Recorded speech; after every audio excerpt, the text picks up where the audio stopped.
Hello and welcome back yet again to the Bibs Corner podcast. The Mavs got the win over the Rockets tonight in Houston. Good bounce back win. Luka was back in the lineup after sitting out the previous game. Let me start this off by talking about how trash the Rockets announcers are, actually. I knew we were off to a bad start when they called Dwight Powell Josh Powell. Josh Powell hasn't played for the Mavericks in like 15 years. It was a good throwback call, but my goodness, they were calling Dwight a stretch four. They said that he was one of the most notorious actors in the league. They said he was a better shooter than Willie Stein. They kept mixing up player names. I think at one point they said that Hardaway passed the ball to himself. And they said that Luka was 23. So just a bad night. I could go on and on. I could really spend 30 minutes telling you all the terrible things that were said during the broadcast. Rockets commentators got to be bottom two with the Celtics. I can't dispute that. If you got a better option for me, let me know. As far as the worst out there. Back to the basketball, though. We got off to a great start. First of all, Rick changed the starting lineups. Never thought I'd see the day. Thought he was going to ride this baby on out. But he got the matchup against his protege, Silas, and said, yeah, I better put my best foot forward on this one. So Willie Stein for Powell. Maxey started as well. THJ was sent to the bench after his terrible shooting performance yesterday. Likely to give us some firepower off the bench. I saw some people mentioning that with THJ and Richardson playing together, Richardson wasn't getting any plays really drawn up for him because they were all THJ plays. So now, if he sticks with this change, we should see Richardson get some different looks than he's been getting. In the first half, it looked great. Luka had 20 in the first half, first of all.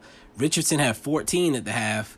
Willie Stein had 6 and 3 at the half, which is a rebound away from what Dwight Powell averages per game, which should let you know right off the bat that the move was the right move to make. And THJ had 11 off the bench in the first half. So as far as those moves looked, it looked like it worked out. Luka had a lob threat to throw the ball to over the top. And Richardson, like I said, without THJ to take some of those shots away, he was getting some good looks early in the game. Willie Stein made some plays. I think he got a steal on like the first possession. He had a lob attempt as well, but I thought he got fouled, but they didn't call it. And then again, THJ off the bench came out firing, which is pretty much what he's going to do regardless, but he was actually hitting tonight, which makes all the difference. That's really all I got for the cold open here. I try to keep them under 3 minutes. We've just crossed the 3-minute mark, so let's take a quick break, and then we'll get into the box scores.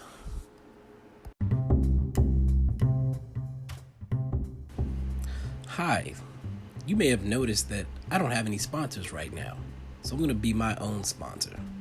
First of all, if you're a new listener who's just picking up here in the new Mavs season, you may not have caught some of my best content on this podcast, so let me direct you. If you're looking for something to watch, if you like the history of basketball, I said watch. If you're looking for something to listen to, and you're big on the history of basketball, or maybe you want to learn something about the history of basketball, go back to the end of last season and check out the GOAT series. In that series, I count down the 50. It ends up being 52 because of some changes I made. But it's the 52 greatest NBA players of all time. I used a mathematic formula, which I break down in the first 30 minutes of the first episode. If you don't care about all that, just skip those first 25 to 30 minutes. And it begins with the countdown. And from there, each episode gives you 5 to 10 players. The closer I get to number 1, the more detail you get on each player. So from everybody's account, it was some great content. I plan to bring it back every year, updating, because there are some active players in the list. And there will be some movement every year on where guys are ranked. Some guys may move down because I do consider point per game, rebound, etc. averages as part of the formula. Anyway, so check that out. GOAT series. It's all those episodes are clearly labeled at the end of season 1 of the podcast. So again, definitely check that out. Because this is my time, I'm also going to plug my other podcast. So again, I was doing film reviews on this podcast when it was just the Bibbs Corner podcast. I've now split it into Bibbs Corner Sports and Bibbs Corner Film. If you watch movies at all, check out Bibbs Corner Film. I try to keep my reviews pretty tight, and I try to avoid spoilers in the main review. The structure for my reviews is, in the beginning, I'll give you like a 30-second review of the film where basically I can't give anything away. In the middle, I'll do like a full review where I go over the full movie, but I try to avoid spoilers. And then after that, at the end, if I feel like there's things I want to address that does include spoilers, I'll put that at the end, and I'll advise people to cut it off and come back after you've seen the movie. So those are my reviews, and then usually I try to do like a weekly recap of any movies I saw that week. So if you don't want to listen to the individual episode, you can get the recap at the end of the week. May have some special content coming there as well. Stay tuned for that. And then finally, the Bibbs Corner YouTube channel. I am trying to build that up. I've got 2 big episodes coming. I'm going to do the 10 best movies of 2020 and the 5 worst movies of 2020. Trying to build that up. Hit subscribe on the YouTube channel. Need to get those subscribers up. And if you never watch a video, that's fine with me. Just get those subscribers up. And with that, let's get back to Mavs basketball.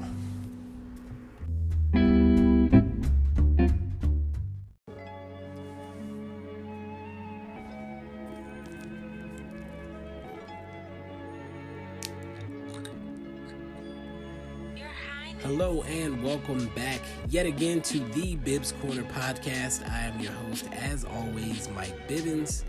On Twitter at Bibbs Corner for all sports content. And let's run down this box score. As always, I begin with whoever played the most minutes and work my way down, starting with the starters and then moving to the bench. So, first, starters. Luka played the most minutes tonight. 38 minutes. He finished the game with 33 points, 16 rebounds, and 11 assists. He was 12 for 25 from the field. 3 for 10 from 3. It actually felt like he had shot better, but that's actually, I think he did that the last game he played as well, 3 for 10. Was also 6 for 6 from the line, and he pulled down 2 of our offensive rebounds. If you're just beginning to listen, I keep track of who got offensive rebounds to kind of point out effort on that front. I believe someone pointed out as well that we are 3-0 when we win the rebound battle, and we did that tonight, obviously. Luka had 8 turnovers tonight. It is what it is. A couple of those were charges.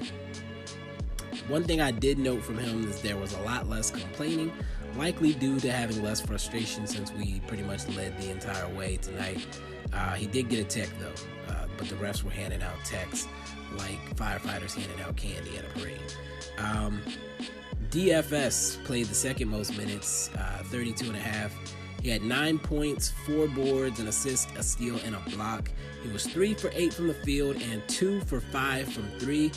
People are going to point out that he missed some shots tonight, but as I always say, if he can go 2 for 5 from 3, he had a good night. He also played some great defense on Wall and James Harden, so I'm not going to complain about the game he had. He did his job. 1 for 1 from the line as well, and he did have one of our offensive rebounds. The person who played the third most minutes tonight was Josh Richardson, 31 minutes. He had 15 points, 1 board, and a steal. He had 14 of those points in the first half, really went cold in the second half, had some foul issues, ended up fouling out of the game, actually. He was 4 for 10 from the field, 2 for 7 from 3, and 5 for 5 from the line, and he did have one of our offensive rebounds as well. After he got cold, he started turning down some looks. There was one time where he got into the paint, and I think he thought he was about to get cut off, but the defender had actually moved away, so he had a layup if he wanted it, but he turned around and kicked it out, and I personally hate that. He's got to embrace that Tim Hardaway. If a bucket can be gotten, a bucket will be sought, and get loose because we could definitely use the scoring. The fourth guy who played, or the starter, I should say at least, that played the fourth most minutes was none other than Willie, Trilly, Big Billy, Cauley Stein, getting his first start and completely putting to rest the whole Willie Cauley Stein versus Powell debate. If you were on the wrong side of this debate, it was not a good night for you. Willie Cauley Stein, 15 points, 7 boards, both higher than anything Dwight Powell has done this year. I didn't even double check that. Matter of fact, I'm gonna do it right now because I don't need people coming after me. Think that Dwight might have had one game where he had more than 7 rebounds. We're gonna find out real quick. Bear with me, y'all. This is live. This is unfiltered, unadulterated. Y'all are getting the raw product with me doing basketball reference searches live. Searches? Wow. You know what? I'm leaving that too because I got to give it to y'all real. You feel me? Like, nobody's perfect. So you got to hear the imperfections as well. And that's an excuse for me not to do any editing, by the way. So game logs for Dwight Powlerson. Yes, he did have an 8-rebound game. I wasn't tripping. So he had one 8-rebound game. The rest of them were 4 or less rebounds and averaging on the year 5 points, 4 boards. So again, Willie Cauley Stein, 15 and 7, completely blew him out of the water. Also had 2 assists, a steal, and a block. He was 5 for 7 from the field, 5 for 6 from the line. He had 2 of our offensive rebounds. His activity all night was great. He's doing a great job of cutting off drives, guarding on the perimeter, being a threat on the roll, which Dwight has not been. Blame it on the injury if you want. He did have some light in the pants moments where he was bullied in the paint, but it is what it is. Nothing that wouldn't have happened to Dwight Powell if Dwight Powell was even there in the paint to be a threat. And again, Cauley Stein, 24 minutes. That's perfectly fine with me. I hope Rick sticks with him in the starting lineup. The fifth starter was Maxey. He only played 18 minutes tonight. He also had some foul trouble, some weird fouls. 0 points, 9 boards, 3 assists. He was 0 for 1 from the field. And the 3 that he shot was like a deep 3 that hit off the front of the rim.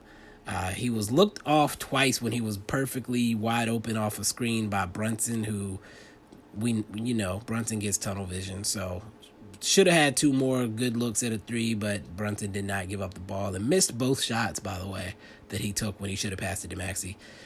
He also turned down 2 layups that he had when he got inside and passed the ball out. Really wish Maxey would be more aggressive, seeking his own shot and scoring. He's percentage-wise, he's killing it right now. I think he's still, even considering the miss tonight, he's shooting 50, 40, 90 on the season. He had 2 offensive rebounds out of those 9 boards as well. And we'll move to the bench, where Tim Hardaway Jr. had been moved, and he played 31 minutes off the bench. His time was staggered a good bit with Luka to avoid what could happen when he doesn't play with Luka usually. So he actually had 30 points off the bench, 7 boards, 2 assists. He was 11 for 14 from the field. And I just wanted to let that marinate. 11 for 14 from the field, 8 for 10. 80% from 3. I believe coming into this game, again, I saw somebody else point this out. I should probably keep track of who points stuff out instead of saying somebody pointed out. Anyway, he came into this game shooting like 32, 33% from 3. He leaves the game shooting 38% from 3. Complete opposite of the prior game yesterday, where he could not make anything. Tonight he could not miss anything. Contested, off 1 foot, from the left, from the right. He was doing it all tonight. And, you have to take the good with the bad with THJ. He is going to let that thing fly. You just have to hope it goes in. Second off the bench was James Johnson, actually. He played 20 minutes, mostly making up for Maxey being in foul trouble. 0 points, 3 boards, and an assist. He was 0 for 4 from the field, 0 for 2 from 3. Wasn't pretty for him tonight. Pretty ugly, actually. Hopefully he figures out his role and his place and how he can be effective in the game without being the opposite, which he's had some moments this season. Third off the bench was yesterday's attempted to be hero, Jalen Brunson. He 6 points and 4 assists, 0 for 1 from 3, 2 for 6 from the field, 2 for 2 from the line, and just basically, he's going to come in and get a couple points. His 4 assists were not setups. He missed a few wide open opportunities for either a roll man or a pick and pop. It is what it is. I'm not going to complain too much about Brunson, but, he's just not a playmaker in that second unit, really. Dwight Powell was the fourth man off the bench. He played 14 and a half minutes, but had a typical Dwight Powell type performance. 2 points, 2 boards, a steal and a block, 1 for 2 from the field. He actually, both of his rebounds were offensive, so good for him. I think him playing against backups is probably for the best. Tonight it could have went ugly with Cousins being the backup center for the Rockets, but Cousins got himself ejected within like 4 minutes after looking like prime Shaq when he was out there. So I think that is a low-key slept on part of why we were able to win this game. Cousins was killing us. Burke played 8 minutes, 40 seconds. He had 3 points and a rebound. He was 1 for 5 from the field and 1 for 3 from 3. And he's a guy who has not found his way this season. Bubble Burke was playing, I guess, for his NBA career, and he secured himself a 3-year deal out of it. But he has just not shown up for us in the regular season. We have to hope that turns around. And if not, then hopefully Rick is willing to try other things. Wesawundu actually played 2 minutes and 44 seconds. He had a rebound. It was actually probably one of our toughest stretches of the game where we gave up a lead in the second quarter.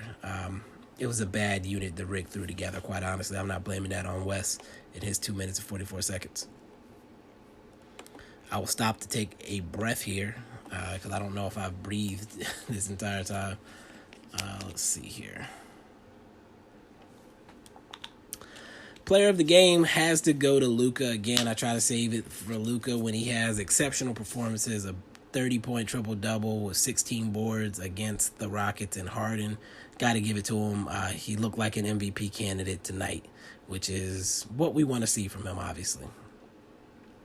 The tweet of the night goes to Ronny, RONNYJ817, who said, seeing Dwight Powell play basketball makes you think maybe you could have made it to the league after all. And I think we've all felt like that at some point. And I don't mean to pile on Dwight, but, tonight was a good night for those of us who have been asking for Willie Cauley-Stein to get a chance. Regardless of what happens in any other game, what Willie Cauley-Stein did tonight is something that Dwight Powell is not capable of. Period.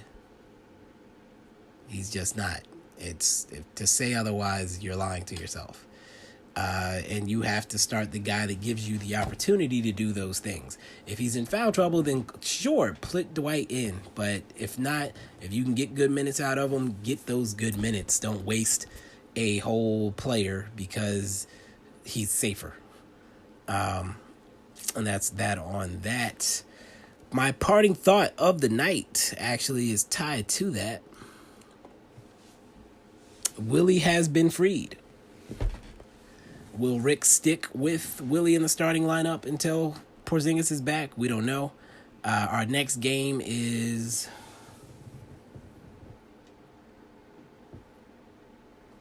I had to double check the date. It's Thursday against the Nuggets. Another team with a dominant type big. So hopefully we get to see Willie again against another huge big in Jokic, who's flexible, who plays on the perimeter some. And we'll see if Maxey also stays out there in the starting lineup. I don't think we need to bring them both up, but we'll see. I think Rick can be flexible with his lineups. I think he proved that he can move some guys around to give us different looks. THJ was effective off the bench, so maybe they want to keep that rolling as well. So we will most definitely see. So yeah, my party thought of the night. What did you think of the Willie Cauley-Stein experience? Is it something that you believe in going forward? Hit me up on Twitter, of course, with your thoughts. I personally was not surprised that he had a great game tonight.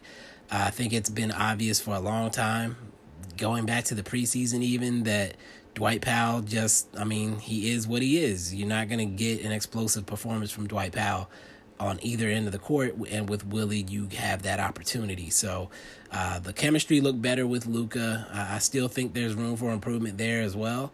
I'd like to see him show some more toughness, but I think that comes with playing time. Like, get him out there, let him get used to banging bodies with people, and maybe you start seeing a little bit more toughness from him. So we'll see. We'll see what happens. I'm excited about the team right now. KP could come through any day now. We don't know. They haven't put a date out. They're probably not going to. They're probably going to stun us. But until KP comes back, I want to see Willie. And then when KP comes back, quite honestly, Dwight Powell doesn't have a place in the rotation in my eyes, unless it's for emergencies. It is what it is as far as that's concerned. I'm going to go ahead and get out of here. I don't know how long this recording has gone. I'm trying to keep these pretty tight. I think we're around 20 minutes or so. So thank you for sticking in here with me again. Looking forward to the Nuggets game on Thursday. Of course, at all times, you can hit me up on Twitter at Bibbs Corner with any questions, thoughts, opinions, DM me, whatever. Until Thursday, though, peace.